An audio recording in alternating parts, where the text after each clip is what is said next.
अपार हरि हरि करके लीजियो आरती नंदे कुमार। श्री भागवत भगवान की है आरती, हो आरती पापियों को पाप से है तारती। भागवत भगवान की है आरती, पापियों को पाप से तारती। श्री भागवत भगवान की है आरती, ओ आरती पापियों को पाप से है तारती। ये अमर ग्रंथ ये मुक्ति पंथ ये पंचम वेद निराला, नव ज्योति जगाने वाला। ये अमर ग्रंथ ये मुक्ति पंथ ये पंचम वेद निराला, नव ज्योति जगाने वाला। श्री राम यही घनश्याम यही, श्री राम यही घनश्याम यही, ये जगमंगल की आरती, पापियों को पाप से है तार। श्री भागवत भगवान की है आरती, ओ आरती पापियों को पाप से है तारती।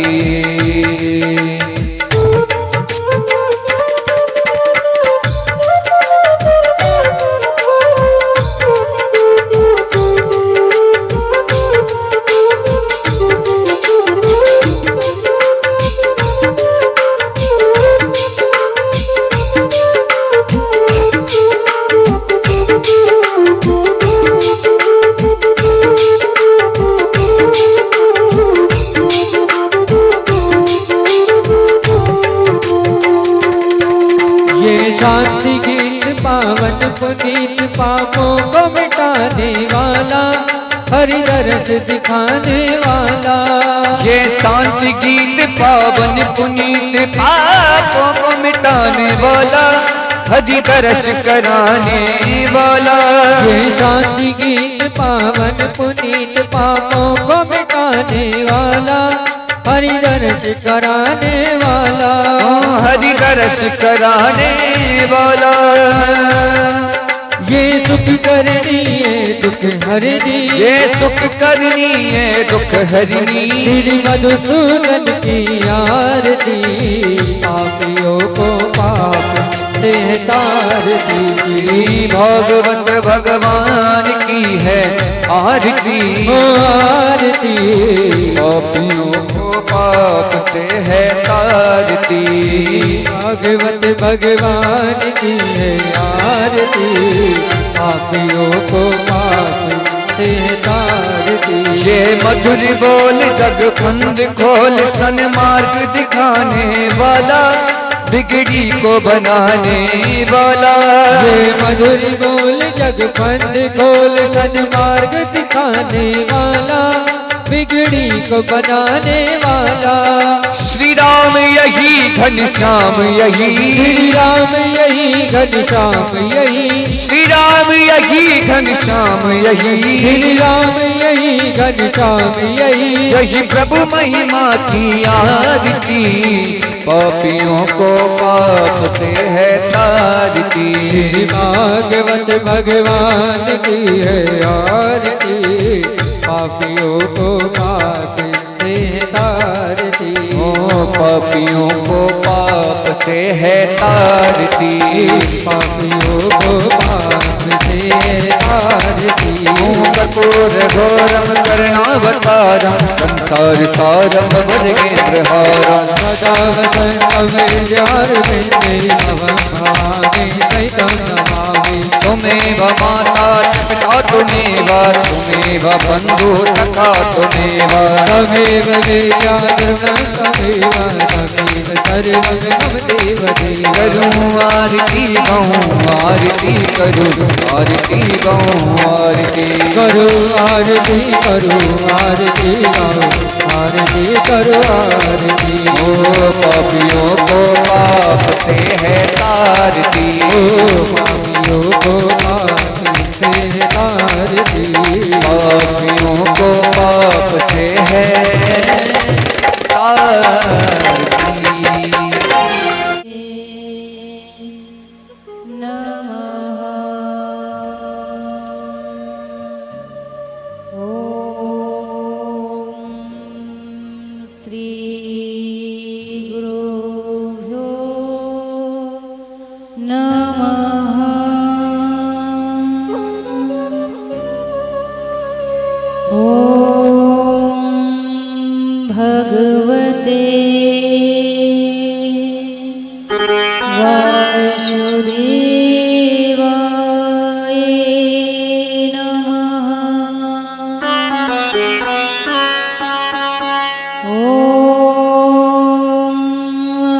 हनुमन्ताय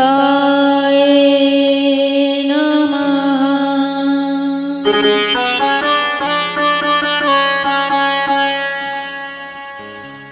वर्णानाम् अर्थसंहाराम्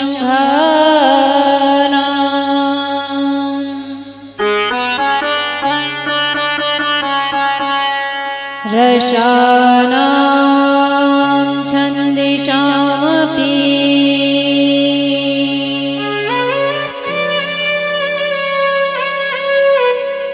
मङ्गलानां च कर्तारौ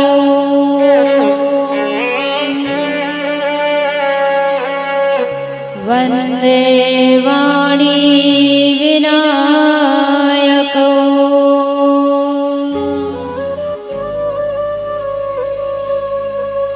अखण्डमण्डलाकारं व्याप्तमेन चराचरम्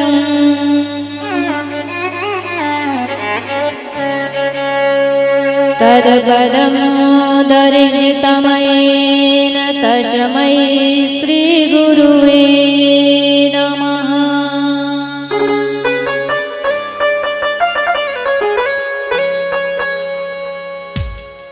कृष्णाय वासुदेवाय हरये परमात्मने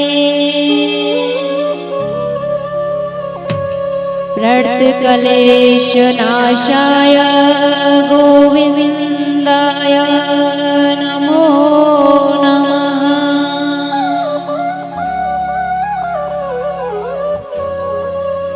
जयन्ती मङ्गलाकाली भद्रकाली कपालिनी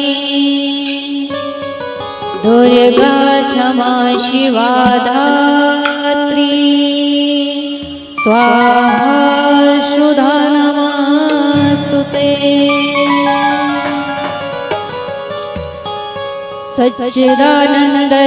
सच्चिदानन्दरूपाय विश्वोपत्यादिहेतवे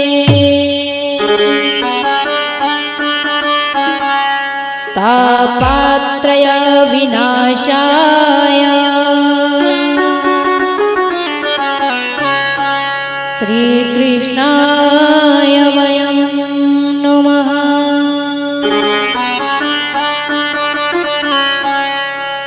छविललित कमलाकोटिशं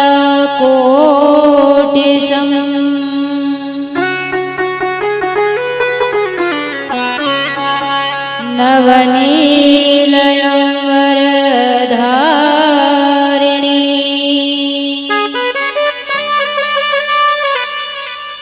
शशिवदन कञ्चविलोचनी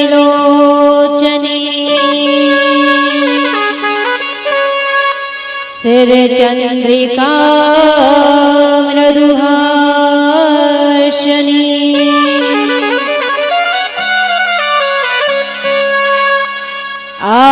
आनन्दिधन गोविन्दवन मन्दिरे अनन्यनिवासिनी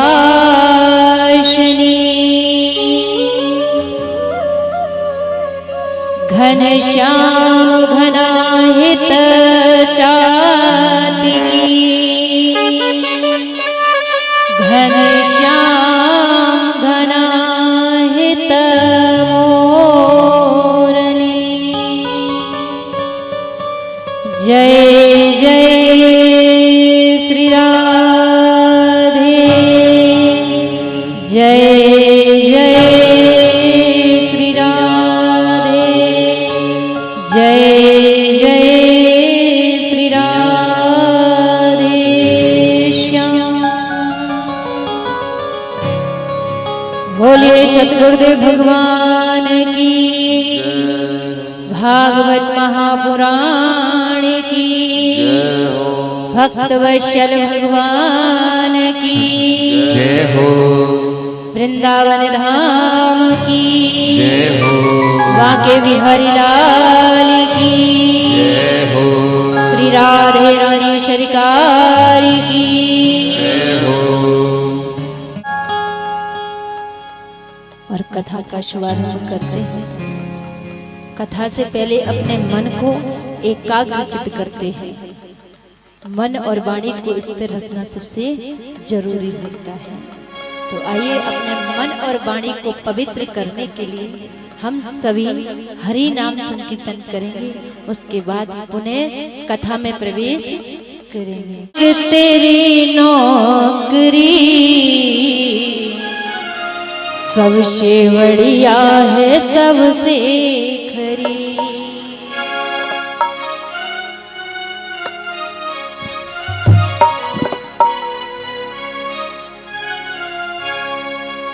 मेरे मालिक तेरी नौकरी सबसे बढ़िया है, सबसे खरी। मेरे मालिक तेरी नौकरी सबसे बढ़िया है, सबसे खरी। मेरे मालिक तेरी नौकरी सबसे बढ़िया है, सबसे खरी। मेरे मालिक तेरी नौकरी सबसे बढ़िया है, सबसे खरी। तेरे दरबार की हाजिरी सबसे बढ़िया है, सबसे खरी। ओ तेरे दरबार की हाजिरी सबसे बढ़िया है, सबसे खरी। तेरे दरबार की हाजिरी सबसे बढ़िया है, सबसे खरी। तेरे दरबार की हाजिरी सबसे बढ़िया और सबसे खरी। जय हो। मीठी मीठी तालियों के साथ हरि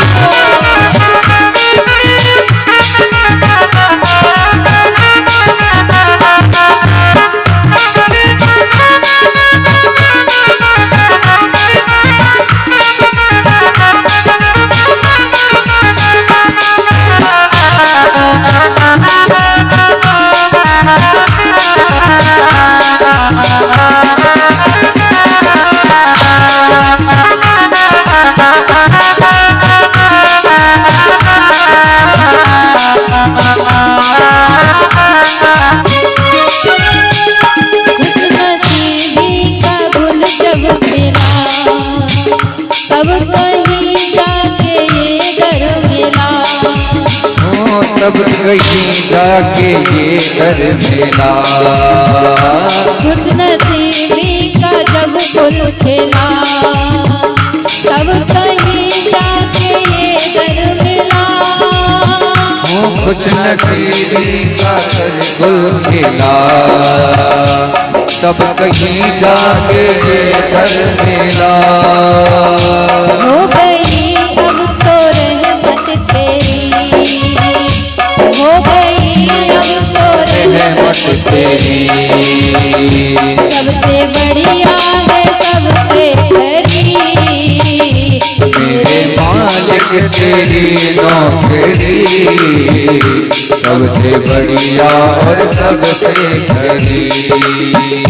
तेरे दरबार की हाजिरी सबसे बढ़िया है, सबसे खरी।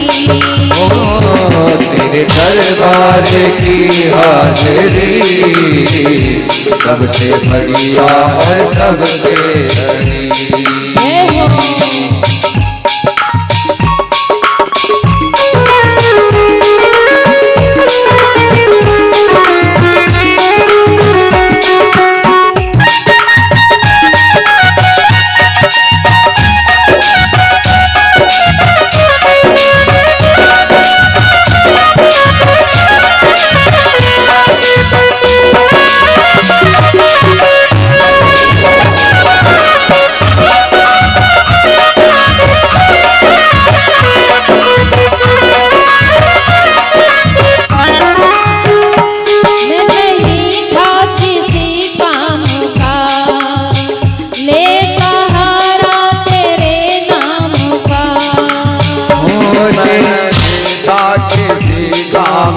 का, ले सहारा तेरे नाम का।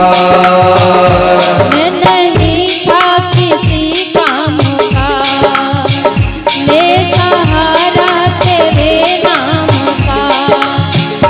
मैं नहीं था किसी काम का, ले सहारा तेरे नाम का। बन गई अब तो बिगड़ी मेरी, बन गई अब तो बिगड़ी मेरी। सबसे बढ़िया है सबसे खरी, मालिक तेरी नौकरी, सबसे बढ़िया और सबसे खरी। तेरे दरबार की चाकरी, सबसे बढ़िया है सबसे खरी। ओ तेरे दरबार की चाकरी, सबसे बढ़िया और सबसे खरी।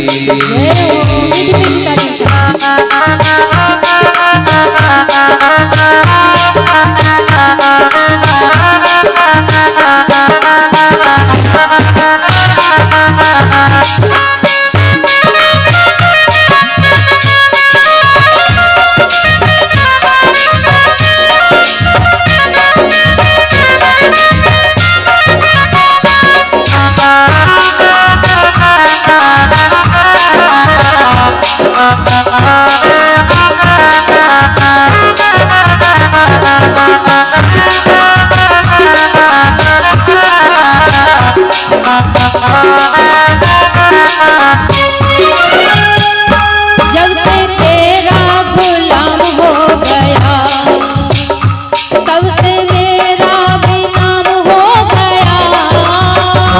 जब से तेरा गुलाम हो गया, तब से मेरा भी काम हो गया।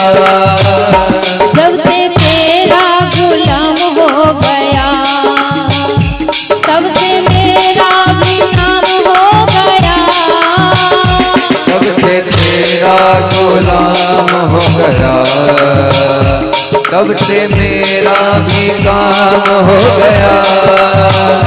वरना औकात क्या थी मेरी, सबसे बढ़िया है सबसे खरी। वरना औकात क्या थी मेरी, सबसे बढ़िया है सबसे खरी। मेरे मालिक तेरी नौकरी, सबसे बढ़िया है सबसे खरी। मेरे मालिक तेरी नौकरी, सबसे बढ़िया और सबसे खरी। तेरे दरबार की चाकरी, सबसे बढ़िया है सबसे खरी। तेरे दरबार की चाकरी, सबसे बढ़िया और सबसे खरी। तेरे दरबार की चाकरी, सबसे बढ़िया है सबसे खरी।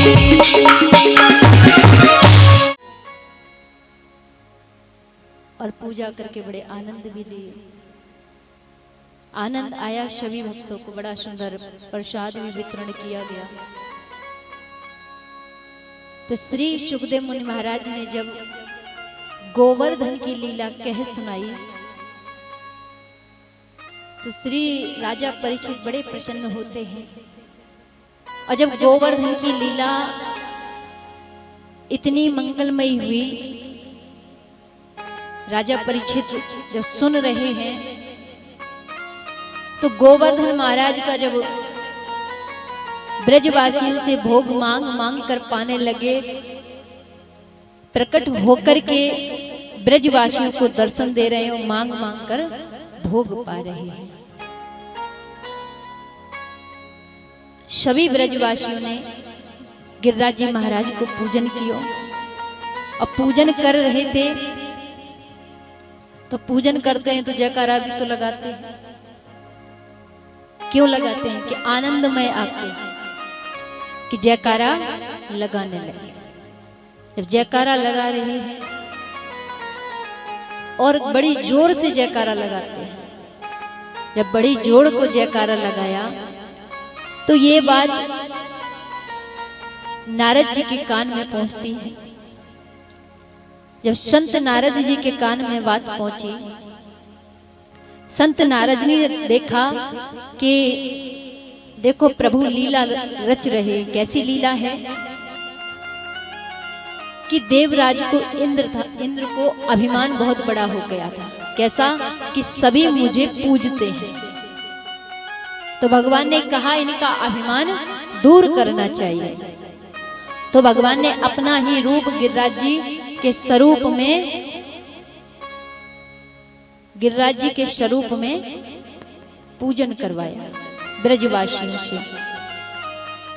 तो महाराज सभी ब्रजवासी बड़ी जोर जोर से भगवान को भोग पवा रहे हैं और जयकारा लगा रहे हैं। इतने में संत नारद जी ने जाकर के देवराज इंद्र से कहा कि देखो तो तुम यहाँ आराम से बैठे हो, तुम्हारे साथ क्या घटना घट गई। बोले क्या? कि मैं तो देख कर के आया हूँ ब्रज में कि वो नंद को लाला ने तुम्हारी पूजा बंद करा करके अपनी पूजा करा रहा है। संत नारद ने जैसे ही देवराज इंद्र से कहा तो देवराज इंद्र कहता है ऐसा हो ही नहीं सकता। अरे नारद ऐसे कैसे? कहीं तुम भूल तो नहीं गए? कहीं दूसरी जगह की बात हो और तुम मुझसे कह रहे हो कि मैं कैसे भूल जाऊंगा? मैं अभी श्रीधाम वृंदावन से ही आ रहा हूं।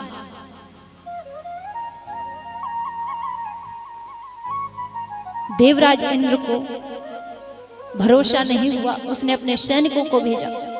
सैनिकों ने देखा कि सत्य में पूजा हो रही है, जाकर के बताया देवराज इंद्र को। तो देवराज इंद्र को क्रोध आ गया और क्रोध में आकर के मेघमालाओं को आदेश दिया कि जाओ कि ब्रज में इतनी तेज की बारिश करना, इतनी तेज की कि एक भी घर एक भी गांव सुरक्षित ना रहे। देवराज इंद्र की बातों को मेघमालाओं ने माना, आज्ञा लेकर के और ब्रज में आकर के बारिश करना प्रारंभ कर रही है। बड़ी जोर की बारिश होने लगी और काले पीले बादल और बड़े घनघोर बादल होने लगे। सभी ब्रजवासियों ने देखा और रोते रोते कन्हैया की शरण में पहुंचे। और जब रोते रोते कन्हैया की शरण में पहुंचे, कन्हैया से कहने लगे लाला अब हमारी रक्षा कर। तूने हमसे कहा था कि यदि इंद्र कुपित हुआ तो हम तुम्हारी रक्षा करेंगे। अब लाला वो समय आ गयो है, अब तू हमारी रक्षा कर जा देवराज इंद्र से। अब सभी ब्रजवासी जो हैं कन्हैया की शरण में आ गए। और तो और मैयाओं जो भगवान से द्वेष किया करते थे, और जब उन्होंने देखा कि अब तो बच नहीं सकते, अब तो इसकी शरण में जाना ही पड़ेगा, और ऐसी बारिश में कहां बचना होगा। और बारिश कैसी हो रही है मैयाओं के 7 दिन और 7 रात्रि बारिश हुई है। जब चौथा दिन था बारिश का, जो भगवान के शत्रु थे वो भी आकर के भगवान के सामने खड़े हो गए। अब भगवान ने देखा कि अब ये बच नहीं सकते, अब ये डूब जाएंगे। देवराज इंद्र ऐसी घनघोर बारिश कर रहा है तो भगवान ने सभी ब्रजवासियों से कहा कि अपने नेत्र बंद करो। भगवान ने गिरिराज जी को अपनी कलनी अंगुली के नख पर धारण कर लिया। फिर कहा नेत्र खोलो। ब्रजवासियों ने नेत्र खोले। नेत्र खोलते ही सबसे कहा कि इस गिरिराज जी महाराज के नीचे आ जाओ। बोलिए गिरवरधारी भगवान की जय हो। अब सभी भगवान ने जब गिरिराज जी को धारण कर लियो, ब्रज के सभी जीव गिरिराज जी महाराज के नीचे आए गए और बड़े प्रसन्न हो करके ब्रजवासी जो हैं भगवान की सहायता कर रहे हैं। कैसी सहायता कि जो वो लठिया लेकर के हाथ में खड़े हुए थे, उन्होंने भी अपनी लठियाएं गिरिराज जी के नीचे लगा ली। और गिरिराज जी के नीचे लगा करके अब लाला से कहते हैं, लाला तो ये 3 रात्रि है गयो है, 3 दिन है गए, लेकिन तूने अभी तक कोई विश्राम नहीं कियो है। ऐसा कर तू थोड़ो विश्राम कर ले। भगवान कहते हैं, देखो यदि मैंने विश्राम किया तो ये गिरिराज जी महाराज जो है वो नीचे की ओर आ जाए। ब्रजवासी कहते हैं, लाला हमने अपनी लठियां लगा तो रखी हैं, क्यों नीचे आ जाएगा। अब भगवान कहते हैं, देखो तुम्हारी लठियों में उतनी शक्ति नहीं कि गिरिराज जी महाराज को धारण कर सके। ब्रजवासी बार बार भगवान से कहते हैं कि थोड़ो विश्राम कर, कि गिरिराज जी को धारण करते करते 3 दिन 3 रात्रि है गए हो, तू थक गए हो, तूने कुछ खाया हो भी नहीं।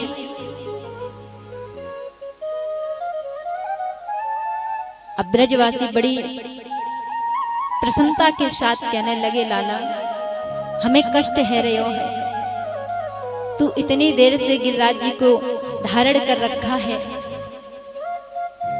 और हम चाहते हैं कि थोड़े आराम कर। भगवान ने कहा कि यदि तुम ज्यादा आग्रह कर रहे हो तो देखो मैं आराम कर लूंगा। भगवान ने कहा कि देखे आजमा करके। भगवान ने हल्की सी अंगुली नीचे की तो गिरिराज जी महाराज नीचे की ओर आने लगे, और जैसे ही नीचे की ओर आए तो जो ब्रजवासी अपनी लाठियों को लगा कर रखे थे वो तड़ तड़ करके टूट जाती है। जैसे ही टूटी, अब तो ब्रजवासियों के मन में प्रसन्न उठ गए। कैसे प्रसन्न उठे कि लाला एक बात बता कि तेरी इतनी पतली उंगली और तूने बापे गिरिराज जी धारण कर रखो है, और हमारे इतने मोटी मोटी लठियां थी और हमारी लठियां टूट गई। लाला एक बात बता, इतनी शक्ति कहां से आई। जैसे ही कहा कहां से आई तो गिरिराज जी महाराज की कृपा से हमें ये शक्ति मिली है कि गिरिराज जी महाराज की कृपा से शक्ति मिली। तो हमने भी तो गिरिराज जी महाराज के नीचे लठियां लगाई, तो हमारी लठियां कैसे टूट गई, हमारी लठियां में शक्ति क्यों नहीं आई। ब्रजवासी कहते हैं, लाला बताना पड़ेगा तो को आज कि तेरी अंगुली में इतनी शक्ति कहां से आई है। अब भगवान मन में विचार करते हैं कि इनसे मैं कहूं कि भगवान, तो ये कहवे मुंह धोनो आवे नहीं, भगवान बनो बैठो मेरे बीच। तब भगवान कहते हैं, कछु माखन को बल भड़ो, कछु गोपन करी सहाय, श्री राधे जू की कृपा सो, मैंने गिरवर लियो उठाई। कि ये तो कृपा हो गई है कि श्री राधे जी की कृपा, और आपको जो मैंने माखन खाता हूं उसकी कृपा हो गई है।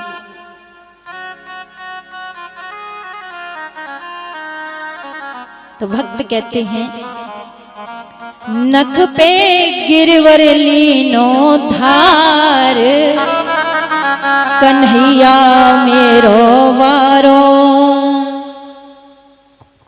नख पे गिरवर लीनो धार, कन्हैया मेरो वारो, नख पे गिरवर लीनो धार, कन्हैया मेरो वारो, नख पे गिरवर लीनो धार, कन्हैया मेरो वारो, नख पे गिरवर लीनो धार, कन्हैया मेरो वारो, कन्हैया मेरो वारो, सावरिया मेरो वारो, कन्हैया मेरो वारो, सावरिया मेरो वारो, नख पे गिरवर लीने धार, कन्हैया मेरो वारो, नक में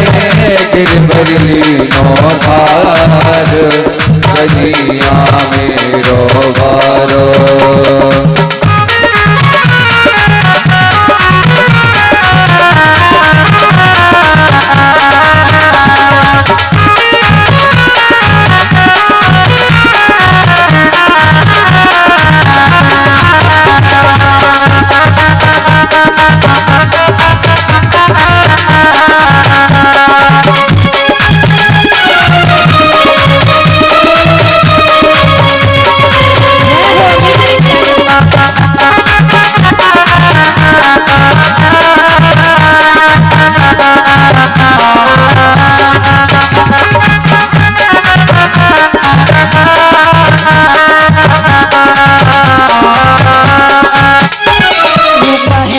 यशोदा मैया सब जोर लगाओ भैया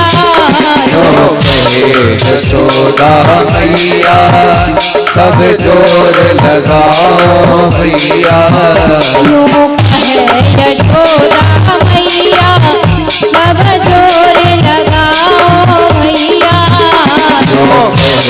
यशोदा मैया सब जोर लगाओ भैया अरे ये कैसे झेले भार कन्हैया मेरो भारो गिरवरली नो धार कन्हैया मेरो बारो कन्हैया मेरो भारो सावरिया मेरो प्यारो कन्हैया मेरो बारो सावरिया मेरो बारो कन्हैया मेरो प्यारो सावरिया मेरो प्यारो नक में गिरवरली ने रात कन्हैया मेरो बारो नक में गिरवरली नो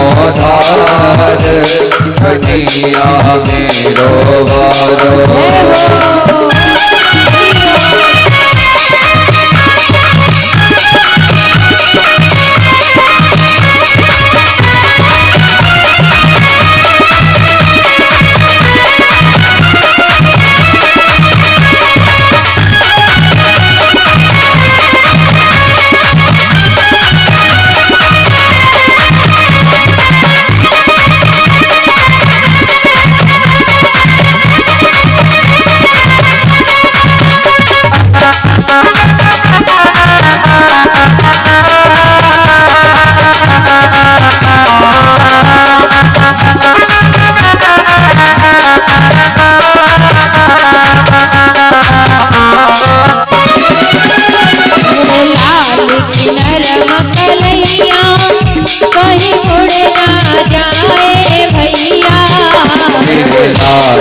नरम कलैया कहीं मुड़ ना जाए मेरे भैया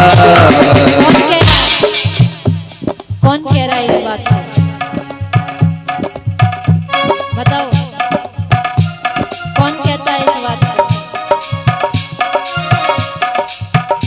बताओ इन्हें यही ना पता किसने कही मैया यशोदा कह रही है मेरे लाल की नरम कलैया कहीं मुड़ ना जाए भैया मेरे लाल की नरम कलैया कहीं मुड़ ना जाए भैया हरि गिरिवर में बोझ अपार कन्हैया मेरो भारो नक में गिरवरली नो धार कन्हैया मेरो बारो कन्हैया मेरो बारो सावरिया मेरो प्यारो कन्हैया मेरो बारो सावरिया मेरो बारो नक पे गिरवरली ने धार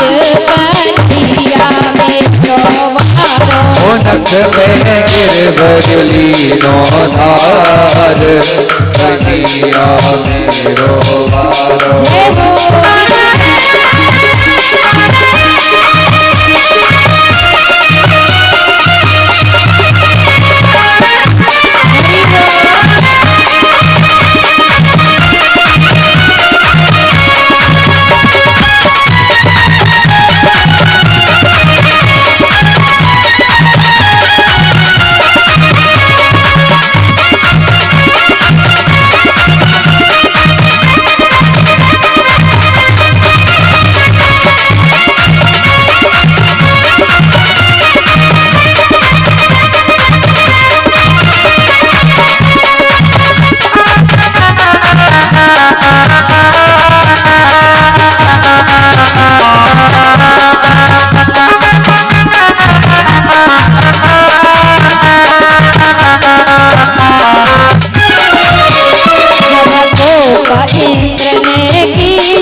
केंद्र ने कीनो नख पे गोवर्धन लीनो जब कोप इंद्र ने कीनो नख पे गोवर्धन लीनो जब केंद्र ने कीनो नख पे गोवर्धन लीनो बादल बरस बरस गए हार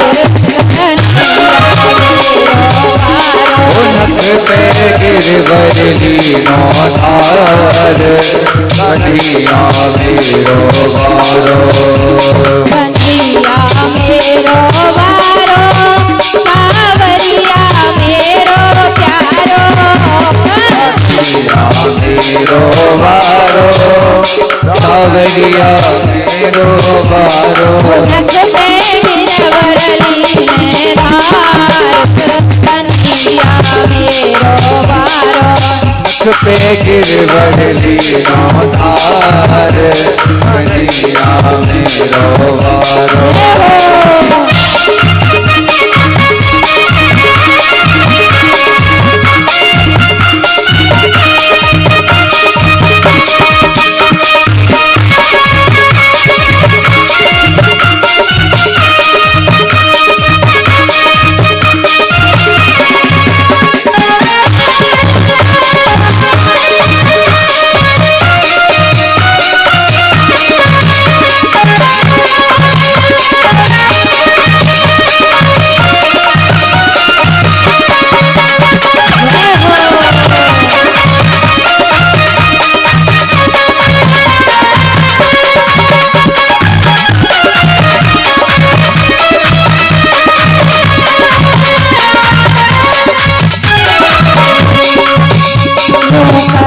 यशोदा मैया सब जोर लगाओ भैया कहे यशोदा मैया लिख जोर लगाओ मैया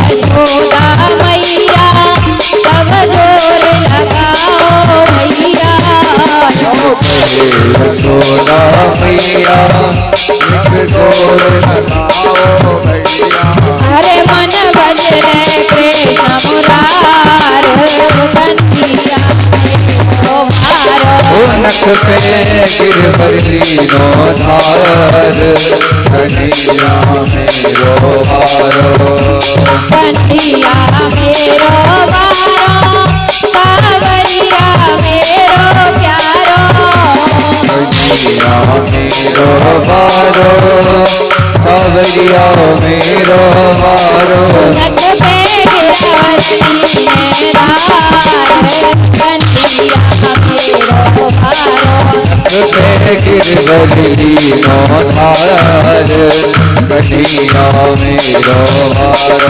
नख पे गिरवर लीने धार कन्हैया मेरो वारो गिरवर लीनो धार कन्हैया मेरो वारो गिरवर लीने धार कन्हैया मेरो वारो गिरवर लीनो धार कन्हैया मेरो वारो कन्हैया मेरो वारो कन्हैया मेरो वारो कन्हैया मेरो वारो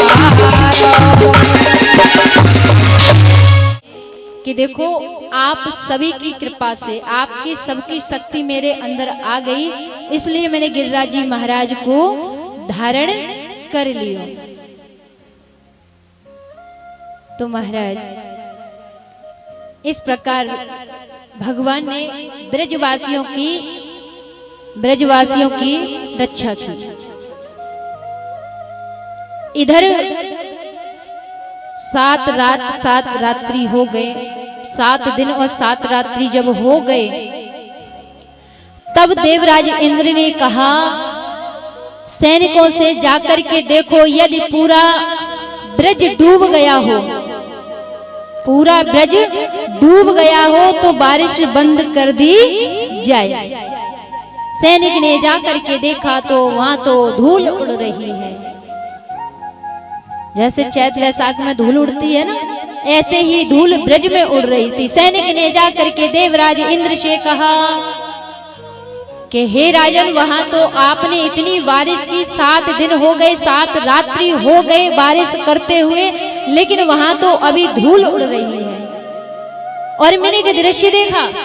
कैसा दृश्य देखा कि एक कोने में सुदर्शन चक्र जी बैठकर पानी को सुखा रहे हैं और एक कोने में बैठ करके अगस्त ऋषि उस जल का पान कर रहे हैं। जब देवराज इंद्र को पता चला, देवराज इंद्र इस दृश्य को देखने के लिए हाथी पे चढ़ करके अपनी सवारी के साथ वृंदावन में आया। और वृंदावन की भूमि जहां से प्रारंभ होती है, वहीं से वो हाथी से नीचे उतर गया और उतर के पैदल पैदल चल करके भगवान के पास पहुंचा। और भगवान के पास पहुंच करके साष्टांग दंडवत करने लगा और कहने लगा, प्रभु हमें क्षमा करें,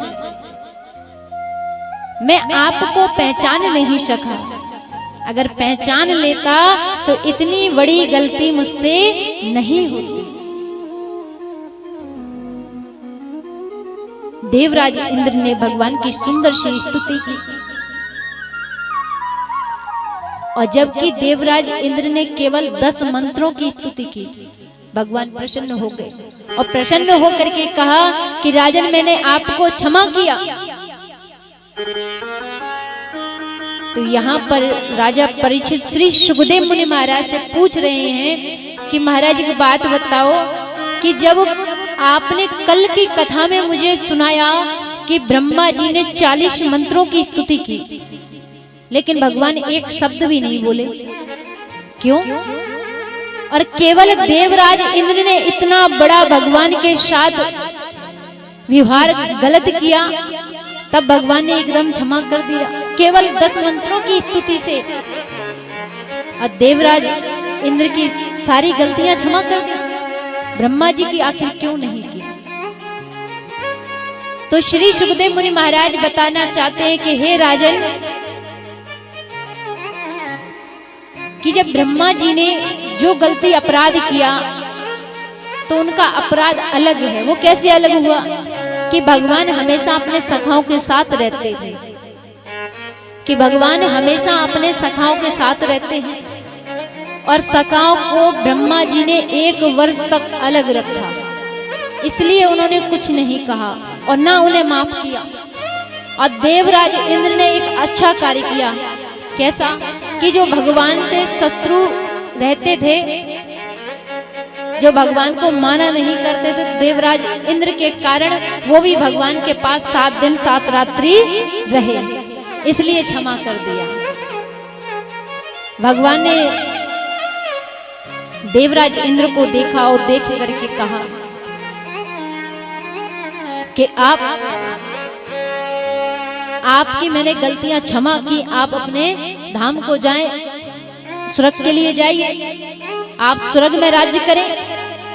अब तो देवराज इंद्र भगवान के चरण पकड़ लिया, कहता है नहीं जाऊं, मुझे अब ना तो राज्य करना, आप मुझे कहीं का भी राज्य देंगे तो नहीं करूंगा। बोले क्यों? क्योंकि अब मुझे वृंदावन में रहना। आप एक कोना, एक वृक्ष ही दे दो, उसके नीचे बैठ करके मैं भजन कर लूंगा आपका, लेकिन अब मैं राज्य नहीं करूंगा। भगवान ने कहा यदि ऐसे ही सभी देवता आते रहे, सभी को वृंदावन में ही, तो फिर राज्य कौन करेगा? देखो, मैं तुम्हें आशीर्वाद देता हूँ कि आप स्वर्ग में भी राज्य करोगे, लेकिन आपको वृंदावन का स्मरण होता रहेगा कि मैं वृंदावन में हूँ। श्री सुखदेव मुनि महाराज कहते हैं कि हे राजन, एक सबसे अच्छी बात, जब देवराज इंद्र ने बारिश की और बारिश में जो जल पान कर रहे थे अगस्त ऋषि महाराज, अगस्त ऋषि महाराज की एक विचित्र बात है। कैसे बताओ महाराज? तो श्री सुखदेव मुनि महाराज ने कहा कि हे राजन, जब भगवान राम का विवाह हुआ,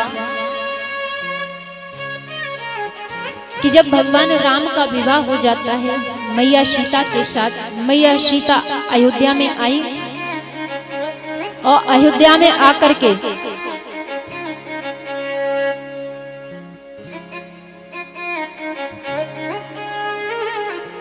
तो एक दिन राम जी से कहने लगी, हे स्वामी, कोई ऐसा ब्राह्मण बुलाओ जो मैं अपने मन के मुताबिक भोजन करा सके। कि ऐसा मत बुलाना हमारे जैसे कि 4 रोटी खाते हैं बस बस, ऐसा ब्राह्मण नहीं बुलाना मैं भगवान। कोई ऐसा तीव्र ब्राह्मण बुलाओ को जो मैं अपने मन के मुताबिक, जब तक मेरा मन कहता रहे तब तक मैं भोजन कराती रहूं। भगवान भी बड़े कौतुक। भगवान ने क्या किया, अगस्त ऋषि के ध्यान में पहुंचे। उस समय अगस्त ऋषि महाराज तपस्या में थे। ध्यान में पहुंचे तो कहा, कहो प्रभु क्या बात है। तो भगवान ने कहा कि तुम्हारी मैया भोजन के लिए बुला रही है, आना है। ठीक है महाराज।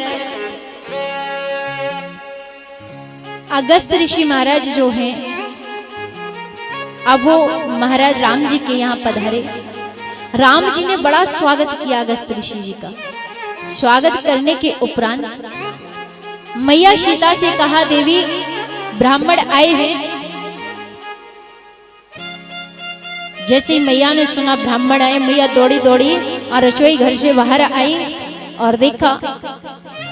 अब तो मैया के मन में एक भाव जागा, कैसा कि ये सूखा पतला सा ब्राह्मण है, इसकी एक एक हड्डी दिख रही है, एक एक नस दिख रही है। और प्रभु से कहा था कि एक ऐसा तीव्र ब्राह्मण बुलाना, और प्रभु भी बड़े अजीब हैं, ऐसा ब्राह्मण बुला दिया।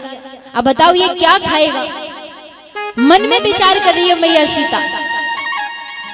अब मैया सीता मन में विचार करते हुए कहा कि महाराज ठीक है, ऐसा करें आप हमारी रसोई घर के सामने ही बैठ जाएं। आसन दे दिया अगस्त ऋषि महाराज को। आसन पर बैठ गए और जब आसन पर बैठे, आसन पर बैठने के बाद अब तिरछी निगाह से भगवान राम को देख रहे हैं। और जब तिरछी निगाह से भगवान राम को देखा और राम जी ने इशारे में ही कह दिया, क्या कहा कि अपना असली रूप दिखा देना। आपको पता है अगस्त ऋषि महाराज जो हैं 3 सांसों में पूरा समुद्र को पी गए थे। तो भगवान ने कहा कि अपना जो रूप है असली वह दिखाना मैया को। ठीक है। अब मैया ने क्या किया कि सूखा सा ब्राह्मण है, पतला सा है, दुबला सा है, कितना खाएगा। तो छोटी छोटी कटोरियों में भोग रखा, जो बनाया मैया ने प्रसाद में, जिस प्रकार से आज आप ठाकुर जी को देते हो, देते ना। अच्छा किस किस के जाए इतनी इतनी सी कटोरी, इतनी इतनी सी कटोरी। महाराज जी को कैमरा लगी होने के ऊपर, इतनी इतनी सी कटोरी किस किस के जाए, हाथ खड़े करें पूरे पूरे। अब इतनी इतनी सी कटोरी तुम अपने कान्हा जी के तो ले आए हैं, अपने लिए, अपने लिए ये कटोरा भी छोटो पड़े। अब बताओ कि तुम 4 रोटी खाते हो, 5 खाते हो, वाके बाद इतनों सौ गिलास ले आइए, इतनों सौ कि दूध भी इतनों ही आवे, इससे ज्यादा नहीं। ज्यादा आएगा तो कम ना पड़ जाएगा फिर हमारे बालकन में। एक बात बताओ मैया कि इतने से बर्तन लाने में तुम्हें समय लगा उतना ही, और इतने ले आओगे तो कितना समय लगेगा। अब मान लीजिए भगवान कभी कभी ज्यादा भूखे हो और तुमने बस इतना ही रख दो, बाकी एक बात तो दोबारा पूछो ही नहीं कि और चाहिए कि ना चाहिए। कभी ये भाव हृदय में प्रकट किया कि हमने भगवान के सामने एक रोटी रख दी और एक रोटी के बाद भगवान को दूसरी रोटी भी चाहिए। कभी मन में भाव आया ये? कभी नहीं आया। क्यों? क्योंकि वही है ऊपरी मन वाली सेवा, जल्दी जल्दी वाली सेवा, कि बस एक रोटी रखो और भोग लग गया। अरे मैया जब 4 तुम खाती हो तो भगवान भी 4 खाएगा या नहीं? अब और मैया ऐसी भी मैंने सुना भी है, मैया के मुख से ही कहती हैं कि यदि हम ही सबरो भोजन लगा देंगे तो भगवान दूसरे के घर का खाएंगे, हैं कि हम ही सब भोजन रख देंगे तो भाई दूसरे कौन, दूसरा भी तो भोग लगाता है ना। तो मैं उन मैयन से कहना चाहूं, तुम्हारी माता आए ना जब मायके से और तुम्हारे पिता आए तो भैया भी मेहमानी में तो आए हैं, तो 2 रोटी तुम खवा देना, फिर 2 रोटी पड़ोसी खवाएगा, फिर तीसरी रोटी और कोई खवा देगा। भाई मेहमान तो मेहमान ही है। तो हमेशा कभी भी ध्यान रखें, ठाकुर जी के घर, जिसके घर में ठाकुर जी हैं वो छोटे से बर्तन ना रखें, बर्तन बड़े रखो और उनके बर्तन अलग रखो।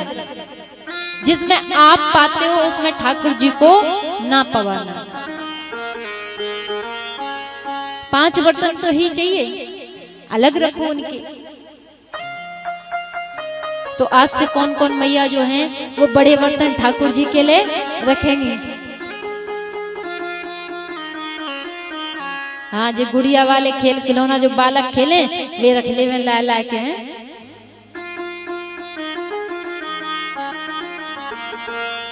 तो इधर मैया भी यही सोचती है कि दुबले पतले से, अब मैया इन मैयन को भाव भी यही है कि छोटो सो कन्हैया छोटो सो लाला कितनों खावेगो, हैं। तो यही भाव तुम्हारा और यही मैया सीता का भाव है। मैया सीता कहती हैं कि दुबला पतला सा ब्राह्मण है कितना पावेगो, सो रसोई के सामने ही आसन डाल करके बैठा लेती हैं। मैया ने बड़े सुंदर से व्यंजन लगा करके अगस्त ऋषि महाराज के सामने रख दिए और कहा, महाराज आप प्रसाद पाएं। अगस्त ऋषि जो हैं प्रसाद पाने लगे। और कैसे प्रसाद पा रहे, एक दिन हुआ प्रसाद पाते पाते, एक रात्रि हुई प्रसाद पाते पाते, दूसरा दिन हुआ प्रसाद पाते पाते, तीसरा दिन हुआ प्रसाद पाते पाते, धीरे धीरे अगस्त ऋषि महाराज को 10 दिन हो गए। और 10 दिन के बीच में अब मैया कहती है कि बाबा, हाँ बोलो देवी, कि यदि जल की आवश्यकता पड़े तो बता देना, यदि आधा भोजन हो जाए तो जल पी लेना।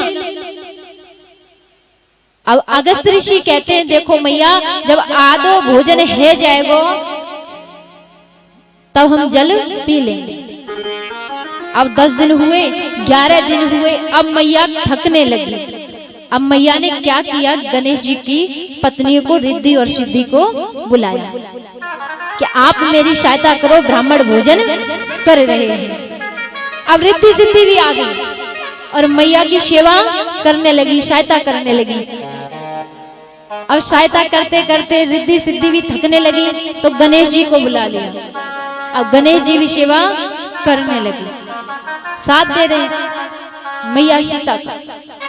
अब इधर अगस्त ऋषि महाराज देखते हैं कि ये 4 लोग, मैं अकेला। तो जितनी देर में गणेश जी महाराज पूड़ियों को सेकते हैं उतनी देर में भगवान अगस्त ऋषि सारी एक बार में ही उड़ेलते जा रहे हैं। अब खाना प्रारंभ नहीं, अब डायरेक्ट डाल रहे हैं, यानी जितना भोजन आए उतना सब हजम, जितना आए उतना हजम। अब मैया थक गई, रिद्धि सिद्धि थक गई, गणेश जी थक गए, क्या करें। सीता मैया जो है भगवान राम के पास पहुंची। भगवान राम से जाकर के कहती है, कैसा ब्राह्मण बुलाया तुमने, कि का है गयो देवी, कि है का गयो, कि इतने दिन है गए अभी तक उन्हें आधा भोजन ही नहीं हुआ। कि आधा भोजन नहीं हुआ, हाँ आधा भोजन नहीं हुआ। मैंने कहा कि आधा भोजन हो जाए तो पानी जल पान कर लेना, तो कहते हैं कि आधा ही नहीं हुआ। भगवान जो हैं अब 17वें दिन रसोई घर के पास पहुंचे। जैसे ही रसोई घर के पास पहुंचे शाम के समय, और अगस्त ऋषि ने तिरछी निगाह करके प्रभु को प्रणाम किया और प्रणाम करने के बाद कहा, कहो प्रभु क्या आज्ञा है। तो कहा कि तुम्हारी मैया थक गई है भोजन बनाते बनाते, अब तो पूरा कर लो। ठीक है प्रभु, जैसी आपकी आज्ञा।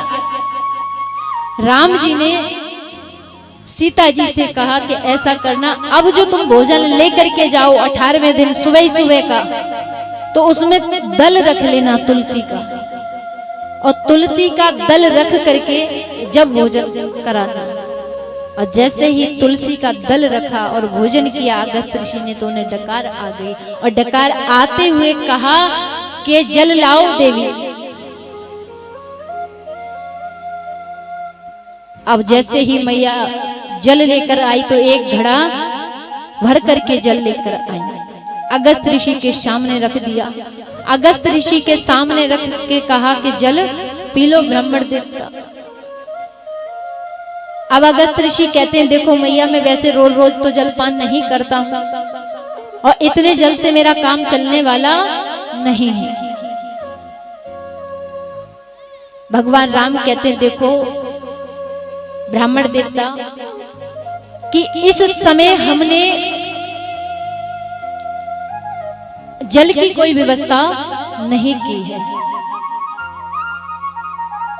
और आप तो तपस्वी हैं, एक युग पानी पियोगे और दूसरे युग में भोजन कर लोगे, ऐसा भी हो जाता है। बोले हाँ, लेकिन महाराज मैं कहता हूं इस समय मेरे पास पानी की जल की व्यवस्था नहीं है। भगवान राम ने कहा, देखो आगे आगे द्वापर आने वाला है, और द्वापर में मैं कृष्ण अवतार धारण करूंगा, और कृष्ण अवतार धारण करने के उपरांत जब मैं गिरिराज जी को धारण करूंगा तो इंद्रदेव जो है वो कुपित हो जाएंगे, क्रोध में हो जाएंगे। जब वो जल की बारिश करेंगे तो वह जल आप आकर के पान करना। तो श्री सुखदेव मुनि महाराज कहते हैं, इसीलिए एक कोने में बैठ करके अगस्त्य ऋषि जल का पान कर रहे हैं, क्योंकि भगवान ने कहा था कि द्वापर में आकर के आप जल पान करना। बोलिए भक्त वत्सल भगवान की जय हो।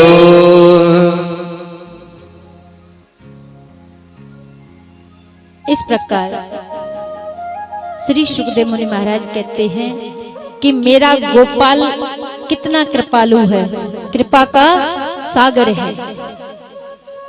कन्हैया ने ऐसी ऐसी लीलाएं की हैं, और जो ज्यादा अहंकारी होते हैं, ज्यादा उनका भी अहंकार तोड़ने में प्रभु ने ज्यादा समय नहीं लगाया। और जो जीव आज का भी जीव जब जो अहंकार करता है, उसका भी अहंकार तोड़ने में समय नहीं लगाते हैं। श्री सुखदेव मुनि महाराज कहते हैं कि फिर गिरिराज जी महाराज की स्थापना हुई, और जो 56 प्रकार का भोग बना उसको घर घर में बंटवाया गया, और उसी समय से गिरिराज जी महाराज का पूजन की जो परंपरा चली आ रही है। बोलिए गिरिराज जी महाराज की जय हो। यह कलयुग का परम प्रतापा, मानस पुण्य होई नहीं पापा।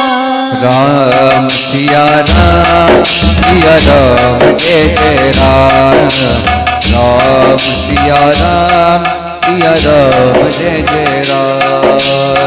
यह कलयुग का परम प्रतापा, मानस पुण्य होए नहीं पापा। राम सिया राम जय जय राम, राम सिया राम जय जय राम। तो महाराज गोस्वामी तुलसीदास महाराज रामचरितमानस में भी कहते हैं कि पुण्य का कार्य सोचा जाए, मन से यदि धर्म का कार्य सोचा जाए तो उसका फल मिल जाता है। यदि बुरे विचार करे मन में तो उसका तो दंड ही मिलता है। आपने या हम किसी के लिए भी, दूसरे के लिए बुरा सोचते भी है ना, तो इस कलयुग में दंड मिलेगा।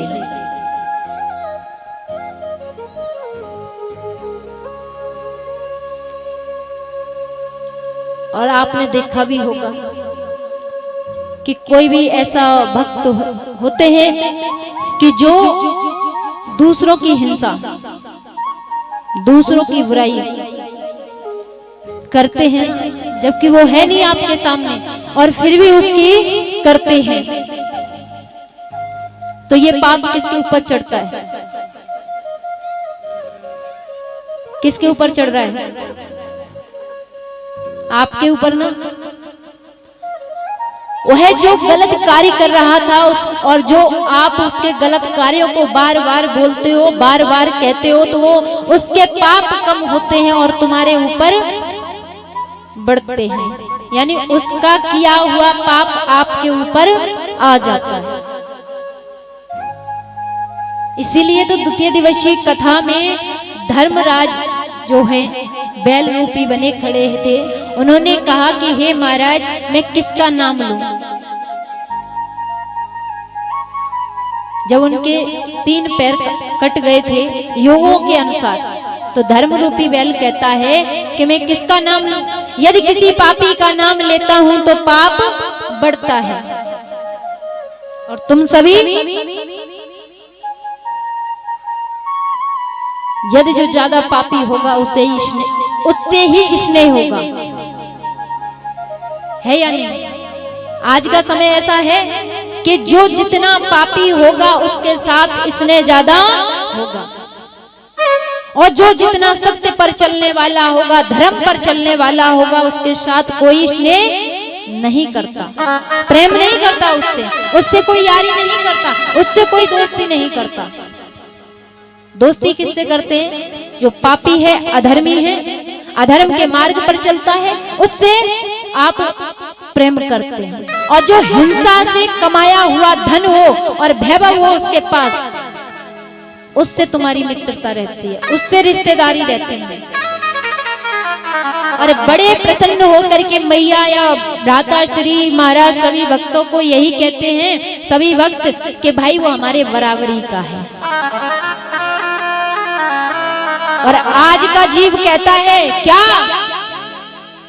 वह कहता है कि जो बराबरी का हो उसके साथ बैठो, जो कभी कोई दुख आए, कोई संकट आए, तो वो हमेशा धन से हमारे साथ खड़ा रहे। जिसके पास कोई धन नहीं, उससे कोई यारी नहीं, उससे कोई रिश्तेदारी नहीं।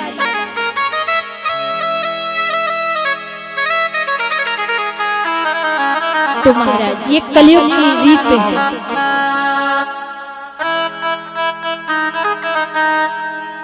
और ये सत्य है मैया, जो तुम आज सुन रहे हो ना, ये सत्य है, और सत्य हमेशा कड़वा होता है।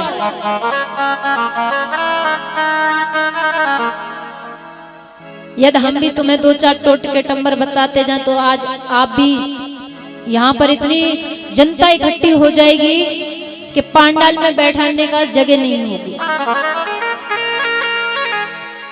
उनसे क्या मिलेगा तुम्हें? कुछ नहीं मिलेगा। हम तो एक ही बात कहते हैं, भागवत जी एक ही बात कहती है, सत्य की वंदना हमेशा करो, सत्य पर हमेशा चलो, विजय प्राप्त हो जाएगी।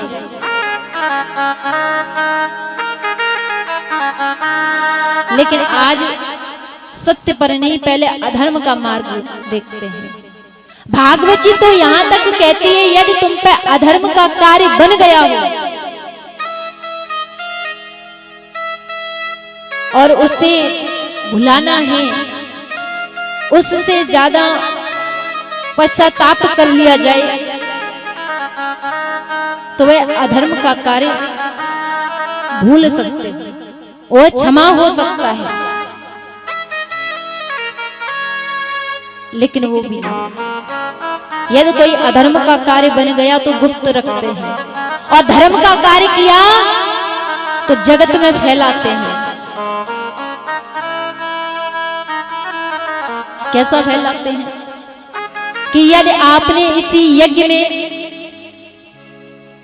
कुछ दिव्य दक्षिणा दी और फिर आपने कहा हमने भागवत जी में इतना दान किया,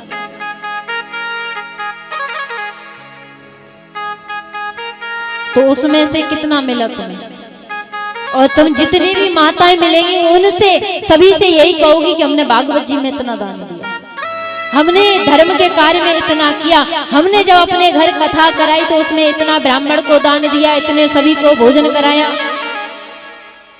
और जितने लोगों से कहोगे उतना ही आपके खाता से कटता चला जाएगा।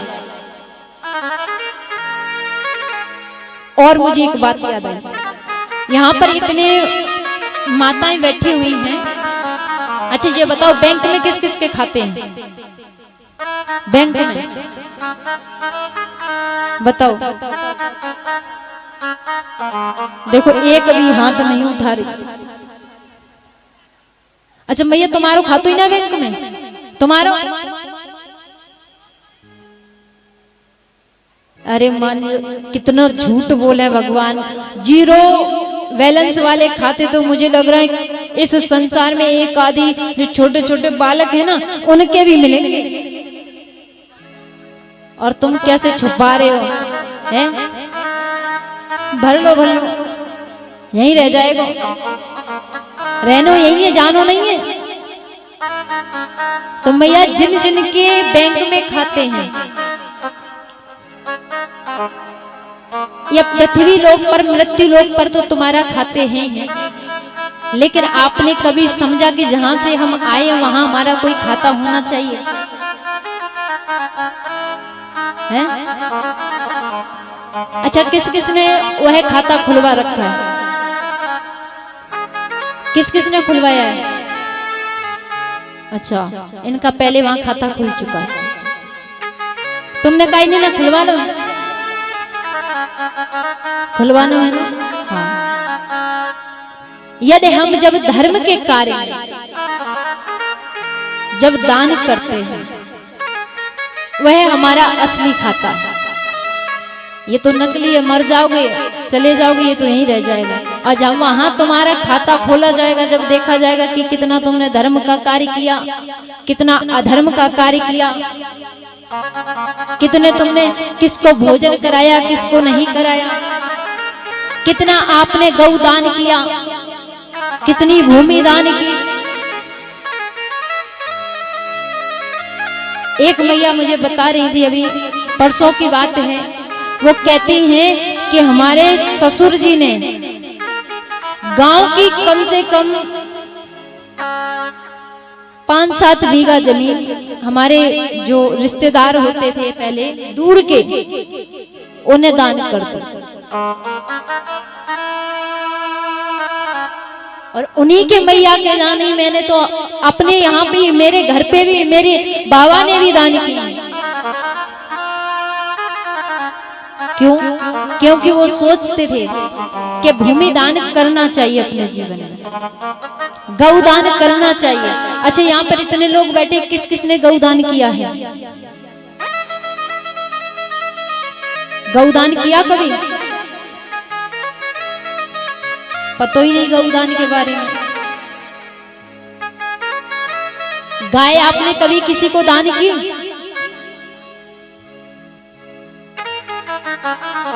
गाय दान करना भी गौ दान होता है। तो अपने जीवन में एक ना एक बार गौ दान करना चाहिए।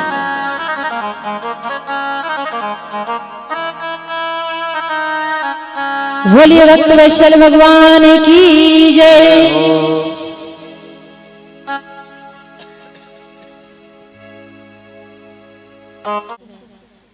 श्री सुखदेव मुनि महाराज कहते हैं कि एक सुरवी नाम की गाय है जो भगवान से अतिशय प्रेम करती थी। उसने एक दिन, उसका मन कहता है कि मैं अपने दूध से स्नान कराऊं गोपाल को। स्नान कराया और स्नान कराने के उपरांत सुरवी गाय ने ही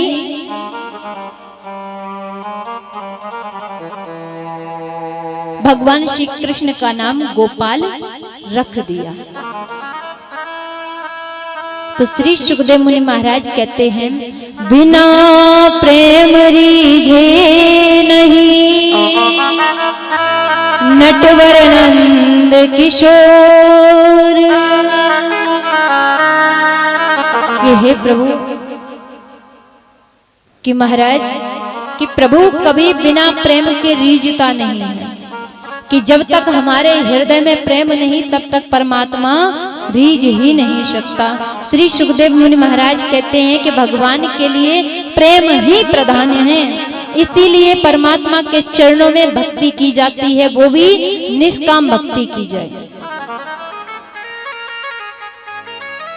शास्त्र के अनुकूल तो भगवान की निष्काम भक्ति बताई गई कि यदि निष्काम भक्ति हम करते हैं तो भगवान जल्दी ही रीझता है। श्री सुखदेव मुनि महाराज कहते हैं कि हे राजन, कोई कितना बड़ा धनवान क्यों ना हो, कोई कितना बड़ा विद्वान क्यों नहीं हो, शास्त्रों का ज्ञाता क्यों नहीं हो, लेकिन जब तक उसके मन में कन्हैया के लिए, कृष्ण के लिए प्रेम नहीं है, तब तक गोपाल उसे जल्दी मिल ही नहीं सकता। इसका प्रत्यक्ष प्रमाण मैं तुम्हें देता हूं। आज गौ चराते चराते भगवान अपने ग्वालों के साथ वन में जा रहे थे। तो जब वन में पहुंचे तो वन में बड़ी दूर पहुंचे तो एक ग्वाल ने कहा, कन्हैया लाला बड़ी जोर की भूख लगी है और यहां से तो हमारे घर भी बहुत दूर है। तो भगवान ने कहा, देखो यहाँ पास में ही एक गांव है, उस गांव में कुछ ब्राह्मण यज्ञ कर रहे हैं, आप वहां जाएं और जा करके उनसे कुछ मांग कर ले आए। छोटे छोटे सखा जो हैं भगवान की बात मान करके वो वहां जा करके ब्राह्मण यज्ञ कर रहे हैं। छोटे छोटे सखाओं ने जाकर के कहा कि देखो यहाँ पर कृष्ण बलराम गौ चराते हुए आ गए हैं, उन्हें बड़ी जोर की भूख लगी है। लेकिन ब्राह्मणों ने कोई उत्तर नहीं दिया और यहाँ तक कह दिया कि तुम जो रोज रोज आते हो, डांट दिया। डांटा तो छोटे छोटे सखाओं ने थोड़ा दुख हुआ कि ये ब्राह्मण होकर के ऐसा कह रहे हैं। वापस पहुंचे तो जब पहुंचे तो कन्हैया ने देखा और देख करके कहने लगे, अरे लालाओ कहाँ लेकर के आए। अब सखा जो थे वो थोड़े क्रोध में थे, उन्होंने कन्हैया से कहा, लाए अंगारे सो खाए लो।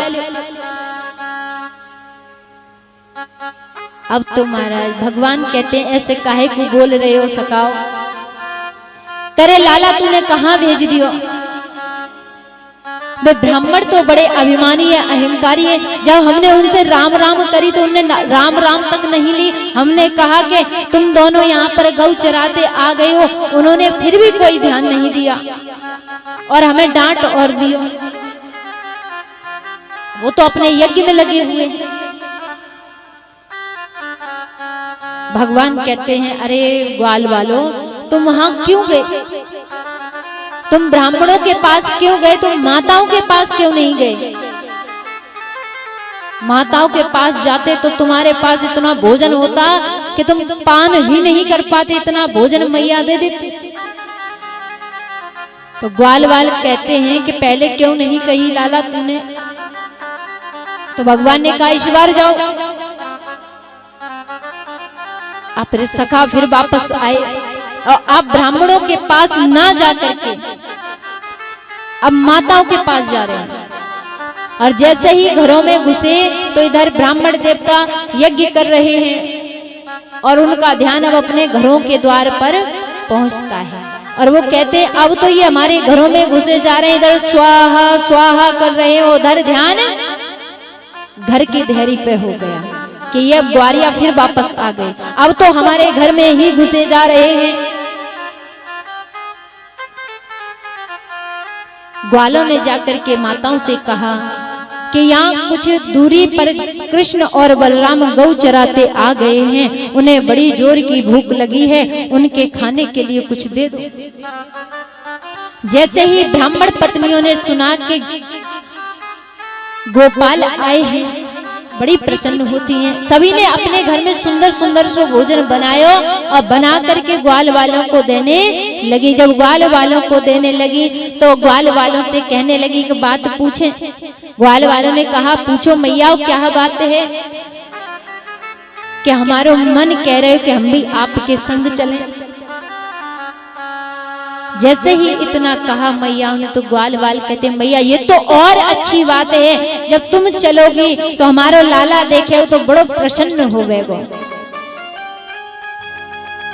अब ब्राह्मण पत्नियां जो हैं वो अपने घरों से निकलती हैं और निकलते समय घूंघट कर लियो। जिधर यज्ञ कर रहे थे उनके पतिदेव, उधर की साइड से ही उन्होंने घूंघट कर लियो। तो राजा पूछते हैं कि घूंघट क्यों करो ब्राह्मण पत्नियों ने? तो श्री सुखदेव मुनि महाराज कहते हैं कि वो घूंघट इसलिए कर लिया कि यदि हम घर से बाहर निकलेंगे तो पूछेंगे कहाँ जा रही हो, और जब घूंघट होगा तो कह देंगे दिखाई ही नहीं दियो।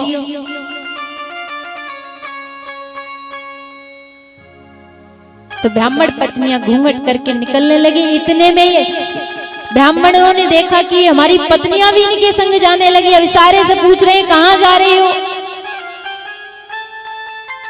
क्योंकि शास्त्रों में पूजन पाठ की मर्यादा है ना, कि जब पूजन करते हैं तो बोलते नहीं हैं,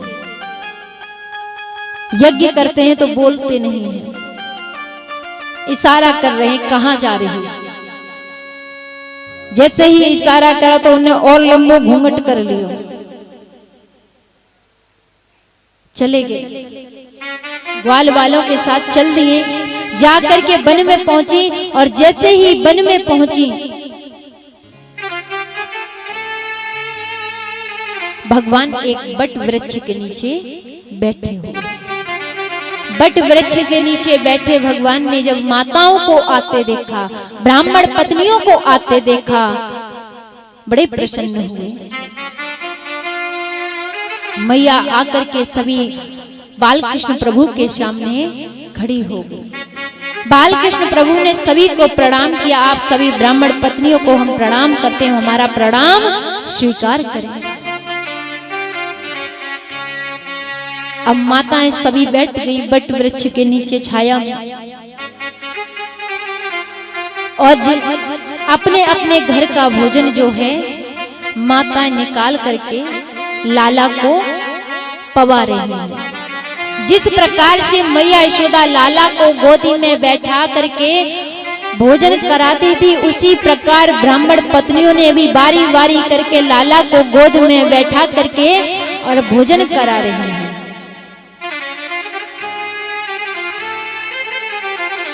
भगवान सभी का भोजन पा रहे हैं। भोजन पाने के उपरांत इधर सूर्य अस्त होने वाले हैं। भगवान ने ब्राह्मण पत्नियों से कहा कि देखो अब आप सभी अपने घर जाएं और हमें भी अपने घर जाना है। अब हमारा घर जाने का समय हो रहा, आप भी घर पधारें अपने। इतने में ब्राह्मण पत्नियां कहने लगी कि जब हम अपने घर से आ रहे थे ना, तब हमारे पति देव इशारे से पूछ रहे थे कहाँ जा रही हो। हमने कोई जवाब नहीं दिया तो उधर से कह रहे हैं घर में घुसने नहीं देंगे। अब बताओ कि हे प्रभु अब हम कहाँ जाएं? तो बालकृष्ण प्रभु कहते हैं कि देखो कि जब आ रही थी, जब कह रहे थे ना, लेकिन अब नहीं कुछ कहेंगे। मैया हाथ जोड़ने लगी लाला के सामने, कहने लगी लाला तुम हमारे पतियों को नहीं जानो, बड़े खतरनाक हैं वे। और तुम्हें पता ही है कि ब्राह्मण एक कैसे होते हैं, वे शास्त्र के अनुकूल चलने वाले होते हैं। यदि उनकी पत्नी बिन बताए कहीं चली जाए तो फिर वे तो घर में वैसे भी ना घुसने दे। अब तो हमें बिल्कुल घर में घुसने को अवसर ही नहीं है। भगवान ने कहा कि माताओं, मैं आपको इतना विश्वास दिला सकता हूं कि अब तुम्हारे पति तुमसे कुछ नहीं कहेंगे, आप जाओ तो सही। ब्राह्मण पत्नी जो है भगवान की बात मान करके डरते डरते अपने घर आ रही हैं। अब महाराज दूर से ही पत्नियों ने देखा, ब्राह्मण पत्नियों ने तो क्या देख रही हैं कि सभी ब्राह्मण अपने अपने द्वार पर एक एक लाठी लेकर के खड़े हैं। अब तो देखते ही और डर गई। क्यों डरी? कि अब तो हमारी खैर ही नहीं, अब तो हमारे पतिदेव ठिकाने लगाकर ही छोड़ेंगे। डरते हुए अपने अपने पति के पास पहुंची और जैसे ही पहुंची, पतियों ने सभी ने अपनी अपनी जो लाठी लेकर के खड़े थे वो सब फेंक दी और फेंकते हुए कहा कि तुम कहां गई? तो ब्राह्मण पत्नियों ने झूठ नहीं बोला, कहा कि बाल कृष्ण और बलराम जी यहाँ गौ चराते हुए आए थे, उन्हें बड़ी जोर की भूख लगी थी, हम उनके लिए भोजन लेकर के गए। जैसे ही ब्राह्मणों ने सुना कि यहाँ तो जगदीश्वर परम पिता आए हुए हैं, जिसके लिए हम यज्ञ कर रहे वो नहीं आए, हमें नहीं मिल पाए। और देखो इन्होंने कुछ भी नहीं किया, इन्होंने कोई मेहनत नहीं की और इन्हें परमात्मा मिल गया। अब तो ब्राह्मण जो है वो सभी अपने पत्नियों से कहते हैं कि अब तो हमारा जीवन धन्य हो गया।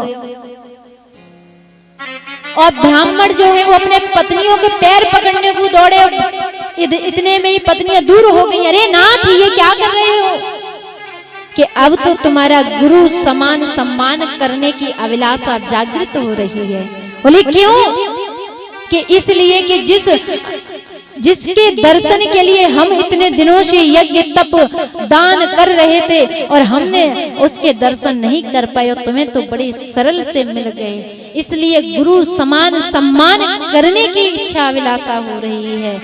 जब अपने पतियों के श्री मुख से ब्राह्मण पत्नियों ने सुना तो देखो ब्राह्मण पत्नियां क्या कहती हैं। ब्राह्मण पत्नियां कहने लगी कि हे नाथ, ये आपके चरणों के आशीर्वाद से हमें उस बालकृष्ण प्रभु के, हमें उस परमात्मा के दर्शन हो गए। यदि आपकी इस प्रकार हम सेवा नहीं करते तो हमें परमात्मा के दर्शन सुलभ नहीं होते। इतने प्रसन्न हुए ब्राह्मण देवता और ब्राह्मण पत्नियां बड़ी प्रसन्न हुई अपने पतियों को देखकर, अपने पतियों का स्वभाव देख करके, और बड़ी प्रसन्न होती हैं।